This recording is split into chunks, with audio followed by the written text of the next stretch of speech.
Florence in the late 1400s was a city of intrigue and power, a place where fortunes were made and lost, and where artistic brilliance reached dizzying heights. At the heart of it all stood Lorenzo de Medici, a man known to history as Lorenzo the Magnificent. He was not a king, but his influence over this vibrant city was absolute, his hand guiding not just politics and finance, but also the very brushes and chisels of the greatest artists the world had ever seen. The stories behind these masterpieces, commissioned in secret or for grand public display, reveal a world far more complex and captivating than any fictional drama. They were born from ambition, love, political maneuvering, and a deep, sometimes dangerous passion for beauty. Get ready to dive into the scandalous, the sublime, and the utterly breathtaking creations that defined an era, all thanks to one man's vision. Number 10, Villa Medici at Poggio, a Caiano by Giuliano da Sangallo. The sprawling Tuscan countryside held many jewels, but few shone as brightly or innovated as much as the Villa Medici at Poggio a Caiano.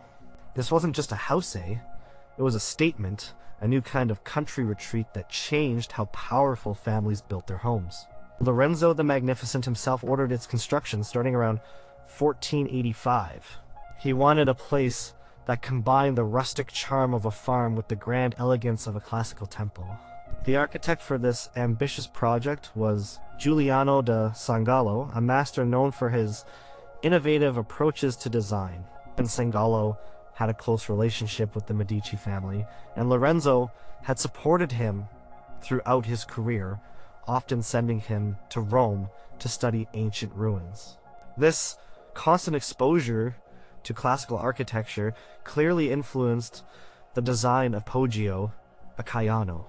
The villa's most striking feature is its central hall, a grand space open on all sides, known as the Salone. This hall connects directly to the outside, blurring the lines between indoor and outdoor living, a concept that was quite revolutionary for the time.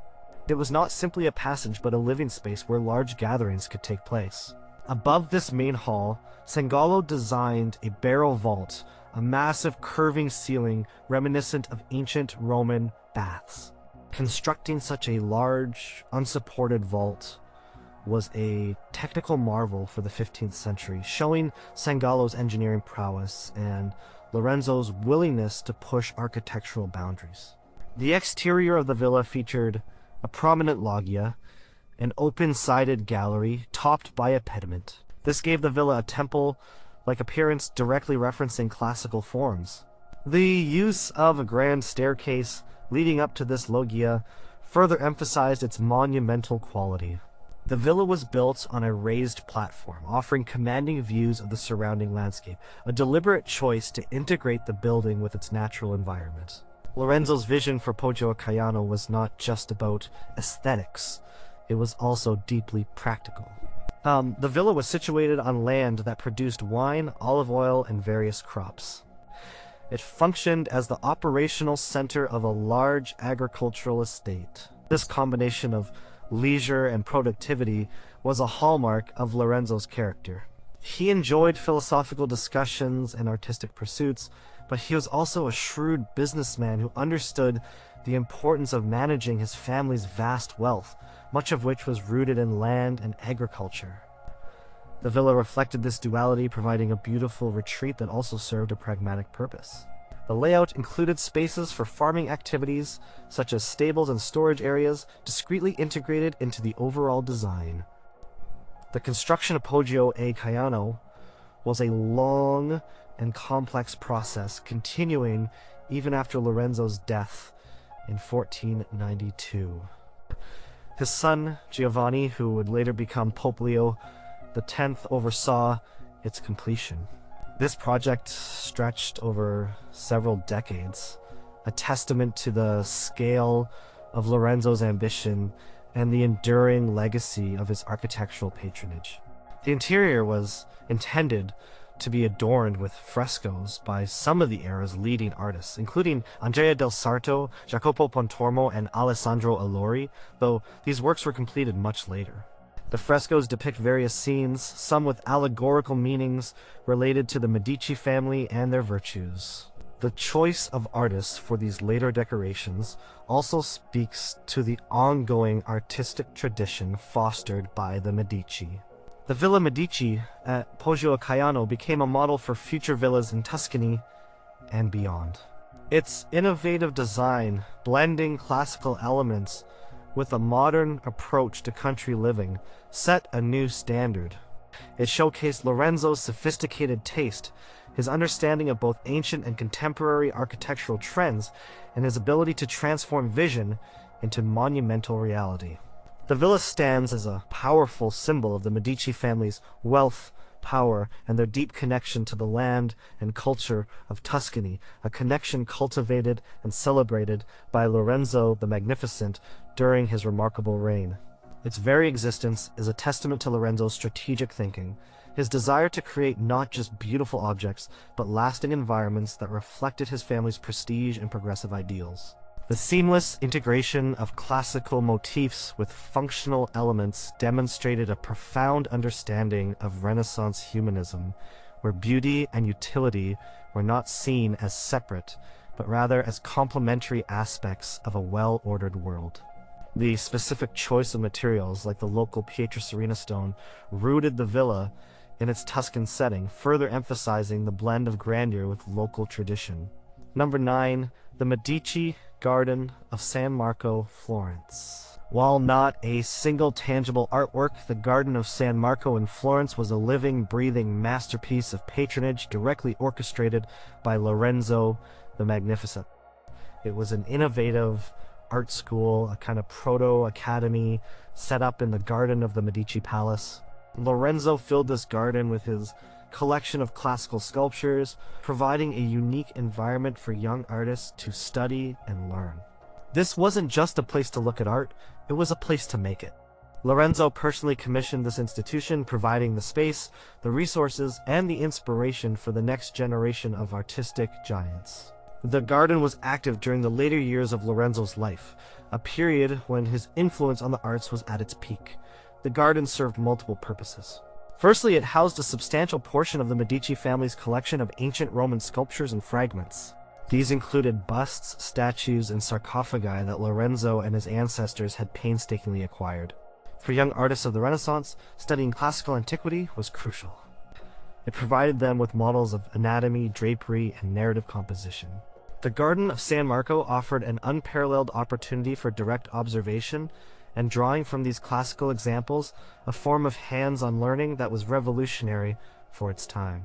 Secondly, Lorenzo employed an established sculptor, Bertoldo di Giovanni, to oversee the students. Bertoldo, a former pupil of Donatello, was a skilled bronze worker and restorer of ancient artifacts. His role was not just to teach technique, but also to guide the young artists in their understanding of classical forms and ideals. The young Michelangelo Buonarroti was one of the most famous students to pass through the Garden of San Marco.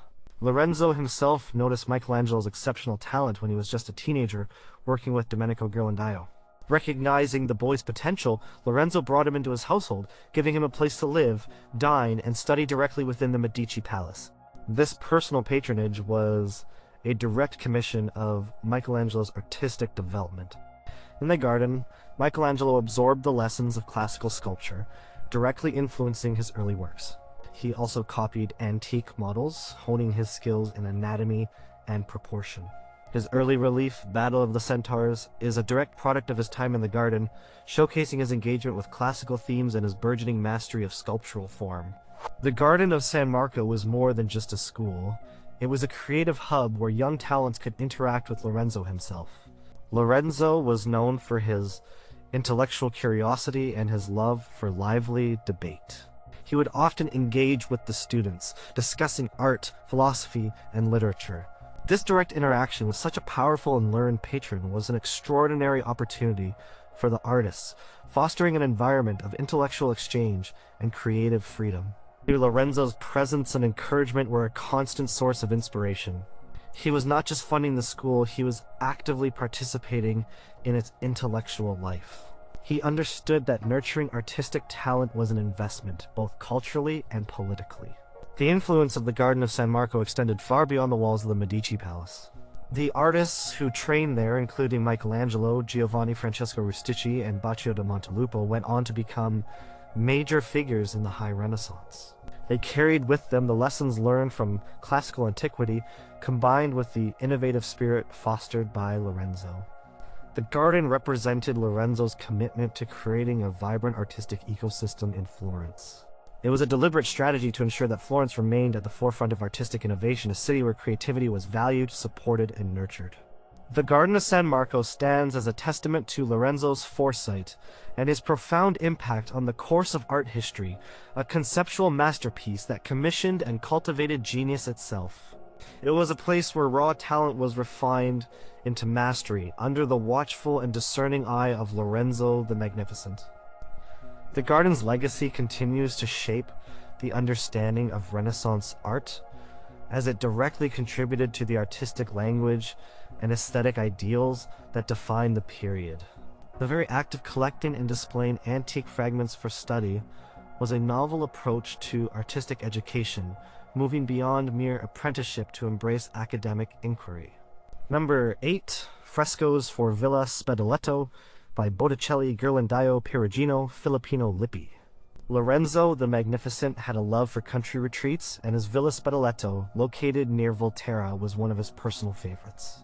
This villa, sadly destroyed, was once a canvas for some of the greatest painters of the Florentine Renaissance.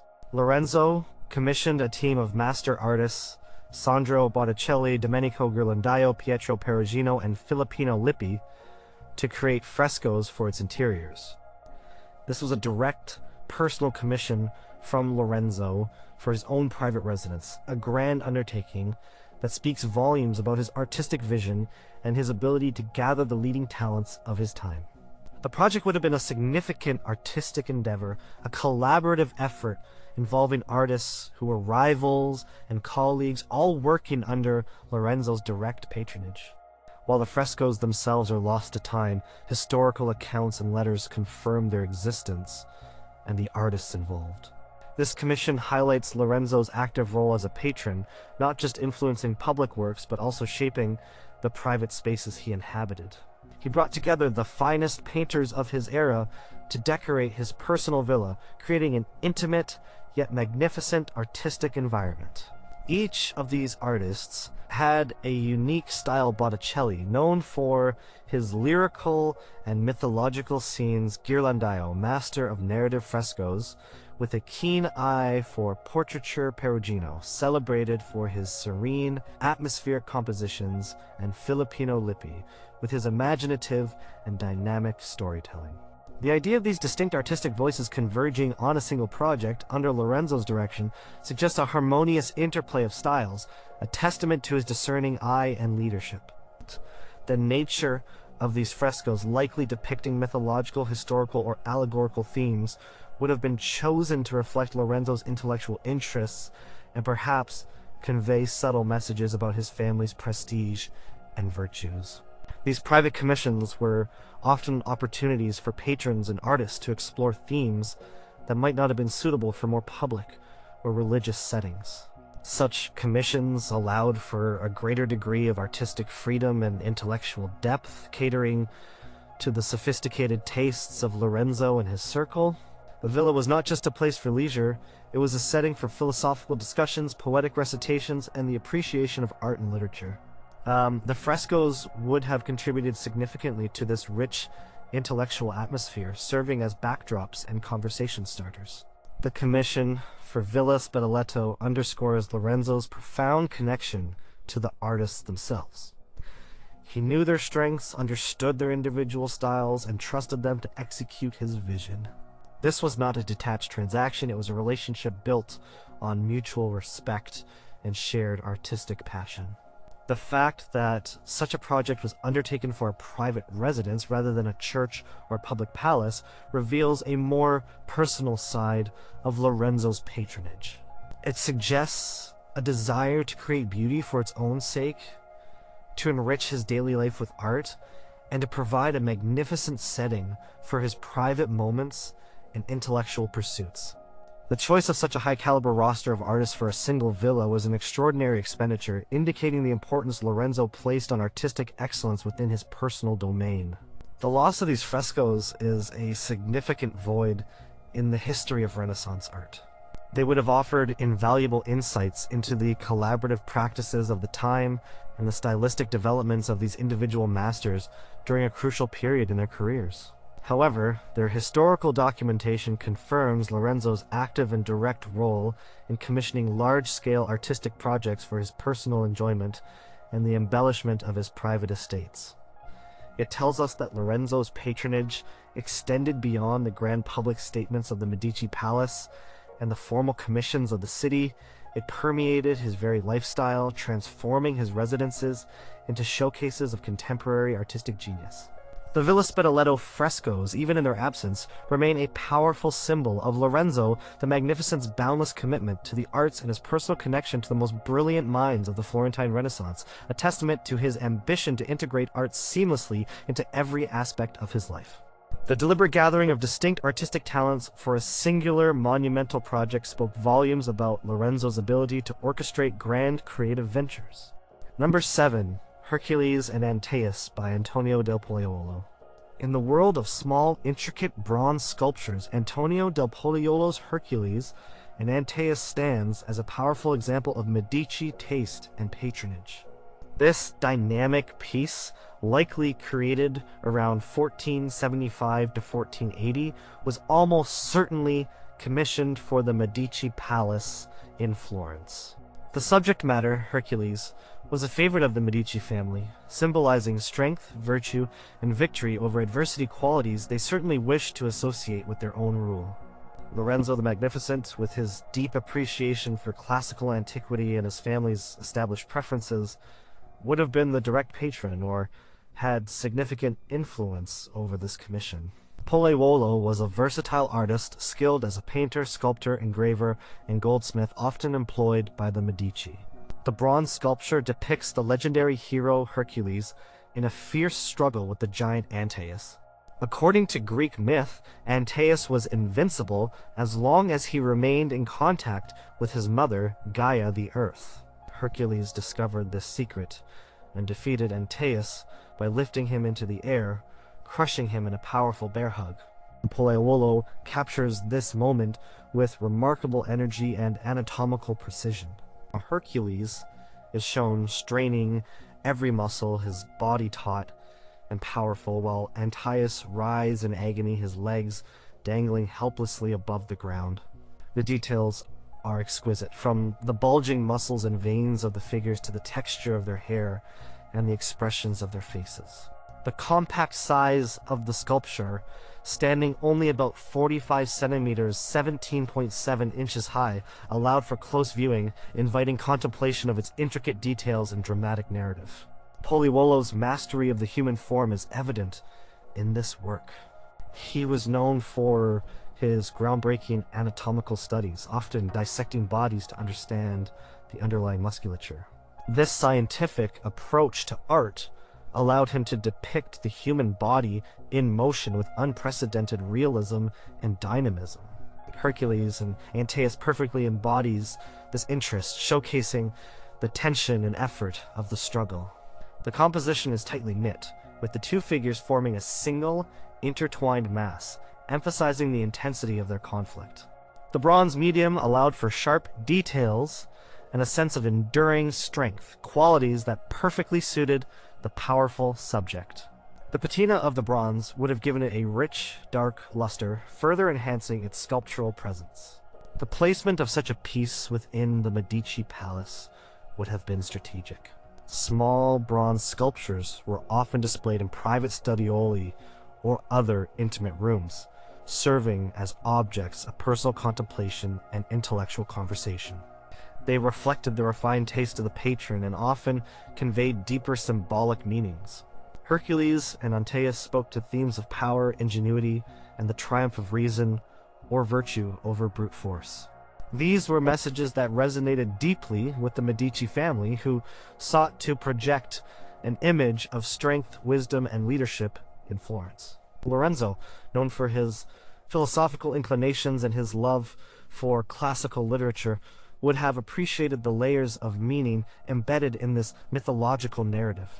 The choice of Poggio for this commission also speaks to Lorenzo's discerning eye for talent. Poggio was at the forefront of artistic innovation in Florence, pushing the boundaries of anatomical representation and dramatic composition. By commissioning works from such a master, Lorenzo solidified his reputation as a patron who supported cutting-edge art. Hercules and Antaeus is not merely a decorative object. It is a profound artistic statement, a concentrated burst of power and skill. It represents the height of Renaissance bronze casting and reflects the intellectual and artistic currents flowing through the Medici court. The work stands as a testament to the dynamic artistic environment fostered by Lorenzo the Magnificent, where classical myths were reinterpreted with fresh vigor and technical brilliance. The dramatic tension captured in the sculpture's movement and muscularity would have been a constant visual reminder of the Medici family's own struggles and victories. The very intimacy of the bronze, meant for close inspection, allowed for a direct engagement with its narrative and formal qualities. Number 6, The Pudo with Dolphin by Andrea del Verrocchio. Nestled in the gardens of the Medici Villa at Careggi, The Pudo with Dolphin by Andrea del Verrocchio is a delightful and significant bronze sculpture. It commissioned for the Medici family, specifically for a fountain in their beloved villa. This work dates to around 1470 to 1475. It exemplifies the Medici's refined taste for playful, naturalistic art and their desire to embellish their private spaces with works of exceptional quality. Andrea del Verrocchio was the leading sculptor in Florence at the time, and Lorenzo the Magnificent continued the family tradition of heavily patronizing his workshop. The very presence of such a charming and innovative piece in a private villa underscores Lorenzo's personal involvement in cultivating beauty and joy within his family's domestic sphere. The sculpture depicts a plump, winged child, a Pudo, embracing a dolphin. The Pudo has a mischievous expression, with a slight turn of his head and an open mouth. He holds the dolphin in a playful struggle, as if about to tumble or dance. The dolphin, often associated with water and the sea, seems to spray water from its mouth, indicating the sculpture's original function as a fountain centerpiece.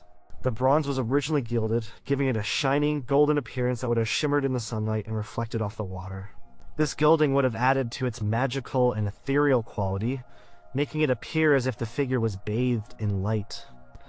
The movement captured in the sculpture is remarkable. The Pudo's swirling drapery, the dynamic curve of his body, and the twisting form of the dolphin all contribute to a sense of playful motion.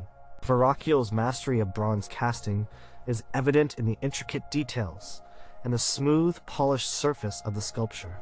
He was known for his innovative techniques in metallurgy, pushing the boundaries of what could be achieved with bronze. The Pudo's hair is rendered with fine, delicate curls, and the dolphin's scales are subtly suggested. The interaction between the child and the marine creature is depicted with a spontaneity and liveliness that was relatively new in Renaissance sculpture. Verrocchio moved away from the more static, idealized forms of earlier periods, embracing a naturalism that brought his figures to life.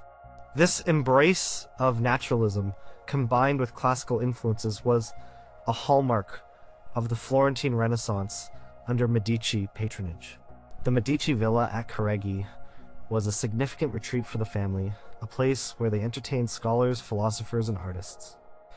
It was the setting for the Platonic Academy, a group of intellectuals gathered by Lorenzo's grandfather Cosimo de Medici and continued by Lorenzo. The garden at Careggi was a cultivated space designed for contemplation and enjoyment, reflecting the family's deep engagement with humanist ideals. The Pudo, with dolphin, served as a focal point within this idyllic setting, adding an element of lightheartedness and charm. It was a piece designed to be enjoyed up close, within the context of leisure and intellectual exchange. The choice of a Pudo, often associated with love and innocent joy, further contributed to the villa's atmosphere of refined pleasure. The commission of the Puto with dolphin, demonstrates Lorenzo's ongoing support for Verrocchio, who also trained Leonardo da Vinci and painted the celebrated Baptism of Christ alongside his young student. Verrocchio's workshop was a vibrant center of artistic production, and Lorenzo ensured that his family continued to benefit from its output. This sculpture is a testament to the Medici family's deep appreciation for both the technical brilliance of their artists and the joyous, celebratory aspects of art. It stands as a symbol of the playful yet sophisticated world that Lorenzo the Magnificent cultivated around him, where beauty was interwoven with daily life and leisure. The subtle tilt of the Putto's head and the slight smile on its face convey a sense of genuine delight, making the bronze a truly engaging and captivating work. The piece was ultimately moved to the Palazzo Vecchio, where it continues to enchant viewers, but its origins in the Medici villa at Careggi speak to its original purpose as a private delight. Number 5, Battle Relief by Bertoldo di Giovanni. Bertoldo di Giovanni, a favored sculptor of Lorenzo the Magnificent and the master of the Medici Garden of San Marco, created the bronze battle relief, also known as Battle with the Amazons or Battle of the Horsemen, around 1480. This relief was almost certainly a direct commission from Lorenzo, intended for his private collection or possibly for the Garden of San Marco itself, where young artists, including Michelangelo, would study and learn from it. It exemplifies Lorenzo's profound interest in classical themes and his support for artists who could reinterpret ancient forms with a vibrant Renaissance spirit. Bertoldo was not just an artist Lorenzo patronized, he was a close artistic advisor and supervisor of the Medici's informal academy. The bronze relief, roughly 90 centimeters, 35 inches wide, depicts a chaotic and energetic battle scene. It is a dense composition, crowded with figures, horsemen, foot soldiers, and fallen warriors engaged in a desperate struggle. The title Battle with the Amazons is sometimes used because of the presence of female figures fighting alongside men, referencing the mythological conflict between Greeks and the warrior women of the Amazons. However, the exact narrative depicted is not clearly defined, leaving it open to broader interpretations of ancient warfare. Bertoldo drew inspiration from ancient Roman sarcophagi, which often featured similar battle scenes with numerous figures in dynamic poses. His study of classical art, fostered by Lorenzo's collection and encouragement, is clearly evident in this work.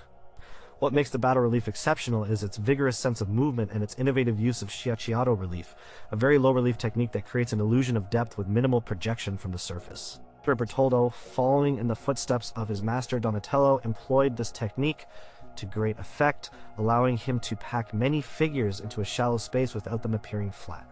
The figures are rendered with dramatic gestures and expressions, their bodies contorted in the throes of combat.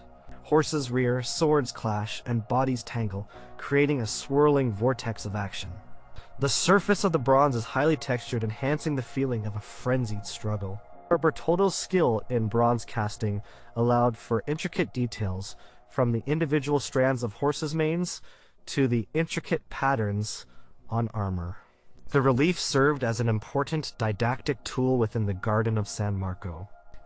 It provided young artists with a direct example of classical narrative composition, anatomical realism, and the effective use of relief sculpture.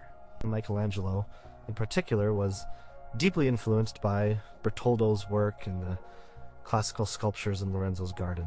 His own early Battle of the Centaurs relief, created shortly after his time in the Medici household, shows clear parallels in its dynamic composition and classical theme, arguably serving as a direct response or tribute to Bertoldo's masterpiece. This pedagogical aspect was a cornerstone of Lorenzo's patronage. He didn't just buy art, he fostered an environment where art could be learned and created. Lorenzo's appreciation for Bertoldo's skill and his understanding of classical art made this commission a natural fit. The battle relief embodied the humanist ideals of the time, celebrating the strength, drama, and heroism of the ancient world. It also showcased Bertoldo's unique ability to infuse classical forms with a renewed sense of energy and realism, moving beyond mere imitation.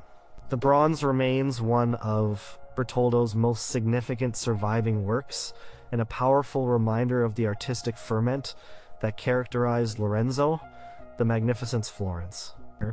It represents not just a masterwork of sculpture, but also a tangible link to the groundbreaking educational environment that Lorenzo created for the artists of his generation and those to come, a testament to his comprehensive approach to fostering artistic excellence. The sheer number of figures and the depth of their interaction in such a shallow plane underscore Bertoldo's technical mastery. Number 4. Battle of the Centaurs by Michelangelo Buonarroti. When Michelangelo Buonarroti was just a teenager living under the roof of Lorenzo the Magnificent in the Medici Palace, he created the Battle of the Centaurs relief. This marble sculpture, dating to around 1492, was a direct product of Lorenzo's patronage and the artistic environment he cultivated in his Garden of San Marco. As Lorenzo had discovered Michelangelo's extraordinary talent and brought him into his household, offering him an education in art, philosophy, and classical literature that few could rival. This work is a tangible testament to that transformative period in Michelangelo's young life, commissioned not in the traditional sense, but through Lorenzo's direct support and the provision of a studio and materials within his own palace. The Battle of the Centaurs depicts a dramatic mythological struggle between humans and centaurs, creatures that are half man and half horse. This theme was inspired by classical mythology, a subject frequently studied in Lorenzo's household. The relief is carved from marble and is a dense composition packed with powerful muscular figures twisting and turning in battle. There is no clear narrative beginning or end. Instead, it captures a moment of chaotic and intense conflict. Figures are intertwined, with limbs overlapping and bodies contorted in powerful movements. And Michelangelo chose to depict the figures nude, allowing him to showcase his burgeoning mastery of human anatomy. Every muscle, sinew, and bone seems to be rendered with precision and strength, even at this early stage of his career. Michelangelo's style in this relief already hinted at the monumentality and dramatic intensity that would define his later works. The figures are heavy and robust, conveying a sense of immense physical power. The composition is highly dynamic, with no single focal point, pulling the viewer's eye across the entire surface of the relief as they follow the ebb and flow of the battle. The influence of classical sculpture, particularly Roman sarcophagi with their densely populated battle scenes, is evident. Michelangelo studied Lorenzo's collection of ancient sculptures in the Garden of San Marco, and this relief shows his deep engagement with those classical models, but reinterpreted with his own unique vision. He moved beyond mere imitation, infusing the ancient themes with a new level of emotional and physical vigor. Lorenzo the Magnificent had a particular fondness for Michelangelo and his genius. He saw in the young artist a rare talent that needed to be nurtured. Living in the Medici Palace, Michelangelo had direct access to Lorenzo's vast art collection, his library, and his intellectual circle, which included prominent philosophers and poets. This environment provided Michelangelo with an unparalleled education, allowing him to develop his skills and intellectual understanding in a way that typical apprenticeships could not. The Battle of the Centaurs was likely created during Lorenzo's final illness, a period of personal and artistic intensity for Michelangelo. It was a practice piece, a demonstration of his abilities, and a profound engagement with the classical ideals that Lorenzo championed. The Battle of the Centaurs remains unfinished, with areas of raw marble visible, but this only adds to its raw power and immediacy. It provides a unique glimpse into Michelangelo's artistic process and his early genius. It is not merely a youthful experiment, but a significant work that foreshadows the colossal achievements he would undertake in the decades to come. The relief is a direct and poignant reminder of Lorenzo the Magnificent's discerning patronage and his instrumental role in shaping the early career of one of the greatest artists in history. The very tangibility of the marble, with its visible chisel marks, allows for a direct connection to the artist's hand and the intellectual environment in which it was created. The intense focus on the human form in its raw power would become a defining characteristic of Michelangelo's entire career. Number 3, David by Andrea del Verrocchio. While the commission for Andrea del Verrocchio's Bronze David was originally placed by Piero de Medici, Lorenzo the Magnificent's father, the finished sculpture stood proudly in the courtyard of the Medici Palace throughout Lorenzo's reign, serving as a powerful symbol of Medici Florence. Created between 1473 and 1475, this masterpiece was a central piece in the Medici's public display of their wealth, taste, and connection to the civic ideals of Florence. And Lorenzo inherited this symbol and continued to champion it, ensuring its prominence in his family's palace and promoting Verrocchio, his family's preferred sculptor. The David became synonymous with the Medici family's identity and their role as protectors of the Florentine Republic, a narrative Lorenzo actively perpetuated. The bronze statue depicts the young biblical hero David standing triumphantly over the severed head of the giant Goliath. David is shown as a slender, almost boyish figure, clad in light armor and a tunic, with Goliath's head lying at his feet. His expression is one of calm confidence, perhaps even a hint of youthful arrogance, looking down at his vanquished foe. He holds a sword in his right hand, resting it casually on his hip, while his left hand rests on the hilt. The details of the sculpture are remarkable. The textures of David's curly hair, the straps of his armor, and the gruesome yet detailed depiction of Goliath's head, complete with a stone embedded in his forehead. Verrocchio's meticulous craftsmanship is evident in every aspect of the bronze, from the smooth finish of David's skin to the rough texture of Goliath's beard. Verrocchio's David offers a contrasting interpretation to Donatello's earlier, more overtly sensual Bronze David, which also resided in the Medici Palace. Verrocchio's version is more naturalistic and slightly more clothed, presenting a different image of the hero. It was designed to be viewed in the round, allowing the viewer to walk around the sculpture and appreciate its dynamic composition from all angles. The contrapposto pose, with one leg bearing the weight and the other relaxed, gives David a sense of ease and naturalism despite his triumphant stance. The placement in the Medici Palace courtyard meant that it was visible to important visitors and guests, serving as a constant reminder of the family's power and their association with heroism and victory. For the Florentine Republic, the story of David, the underdog who defeats a giant, was a powerful metaphor for their own city-state, which often found itself battling larger, more powerful rivals. By prominently displaying David in their palace, the Medici subtly aligned themselves with this civic ideal, positioning themselves as the guardians of Florence's liberty and strength. Lorenzo, as the de facto ruler of Florence, expertly leveraged such artistic symbols to reinforce his family's authority and popularity.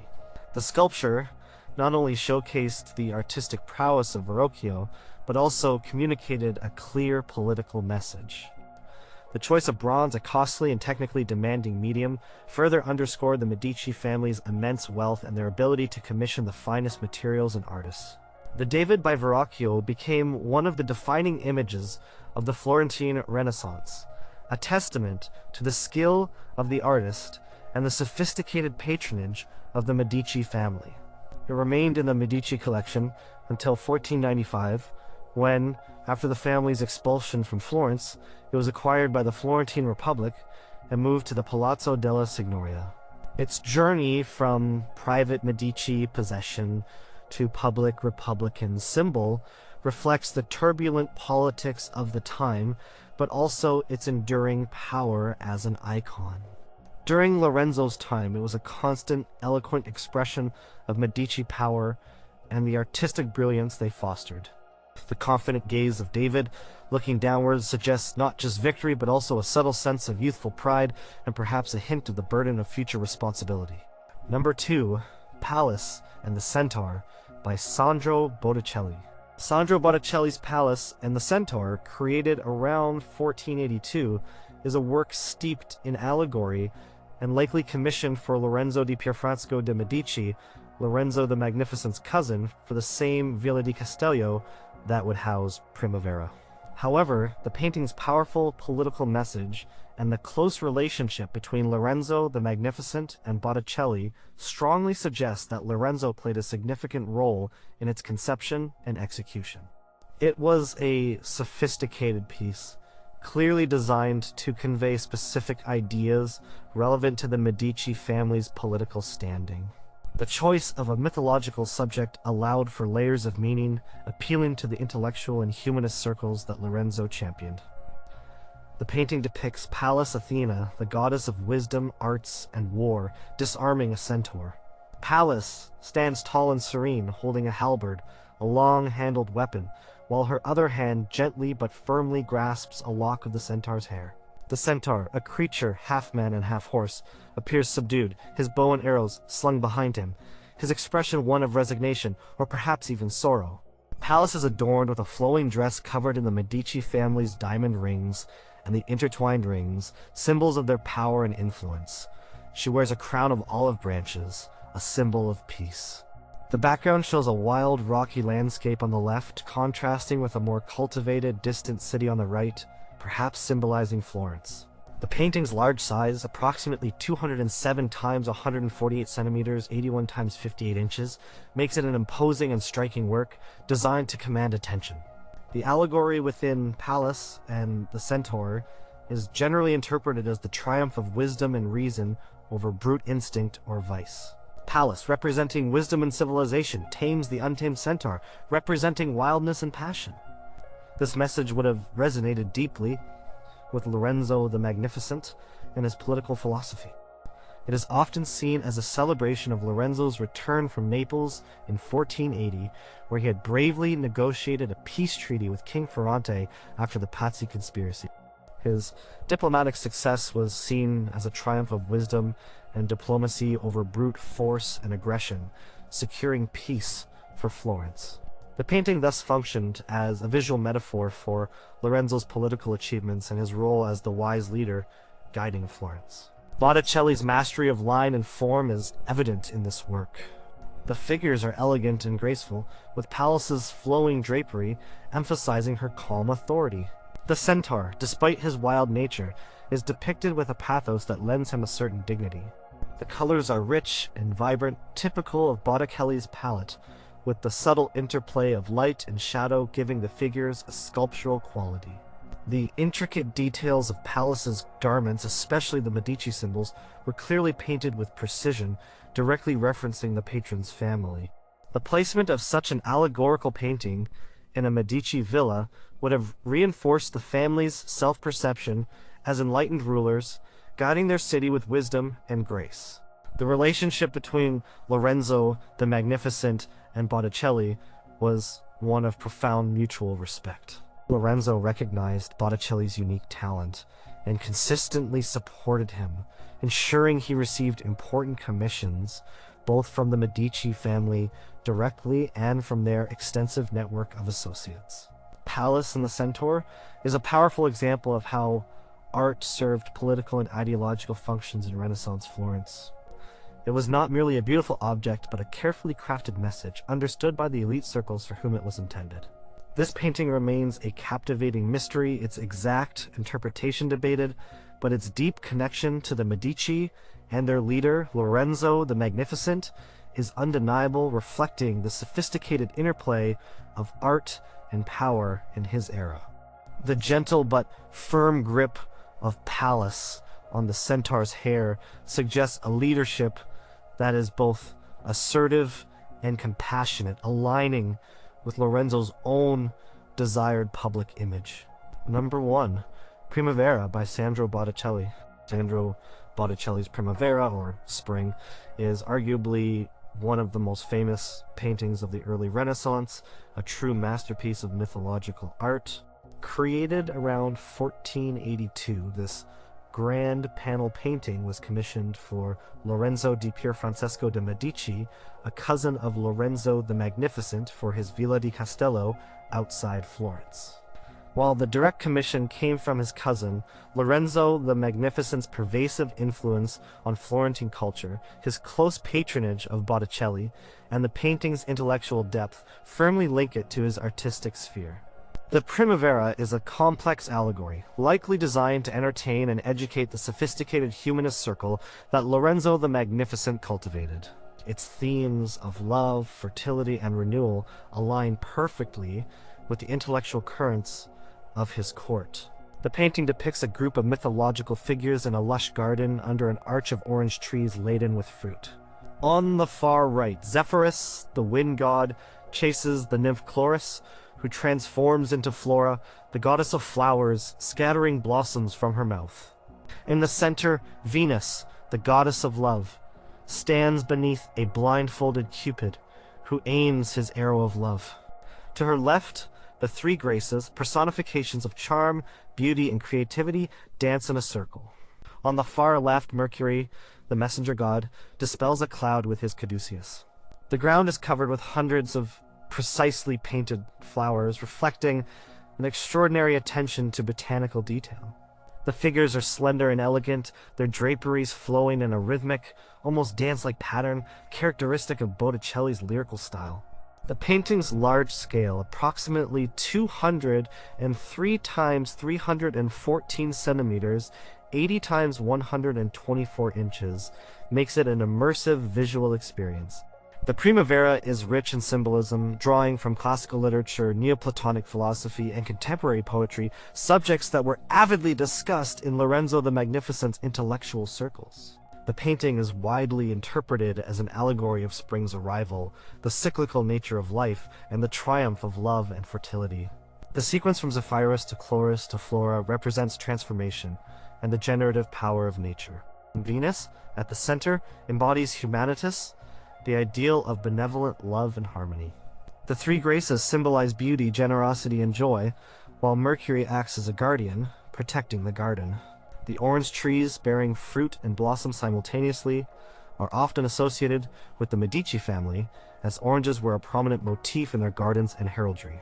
Botticelli's technique in Primavera demonstrates his mastery of tempera paint, which allowed him to achieve vibrant colors and fine, precise details. The figures are depicted with Botticelli's characteristic ethereal quality, their expressions often wistful or serene. The composition is arranged in a frieze-like manner, with figures spread across the canvas, inviting the viewer to move their eyes from right to left, following the narrative flow. The sense of atmosphere is created by the soft light and the meticulous rendering of the flora, which includes over 500 identifiable plant species. This attention to natural detail grounds the fantastical scene in a tangible reality. The commission of Primavera highlights the Medici family's deep appreciation for sophisticated allegorical art that engaged both the eye and the intellect. Lorenzo the Magnificent, himself a poet and philosopher, would have fully understood and perhaps even contributed to the complex iconographic program of the painting. He provided Botticelli with the patronage and the intellectual environment that allowed such a monumental and intricate work to be conceived and executed. The Primavera stands as a testament to the intellectual ferment of Lorenzo's Florence, a city where art, philosophy, and poetry intertwined to create works of enduring beauty and profound meaning. It remains one of the most celebrated and debated paintings in art history, its enigmatic beauty continuing to captivate viewers centuries later, a vivid echo of the magnificent world shaped by Lorenzo. The very placement of the figures in a seemingly random yet harmonious arrangement gives the painting a dreamlike, timeless quality.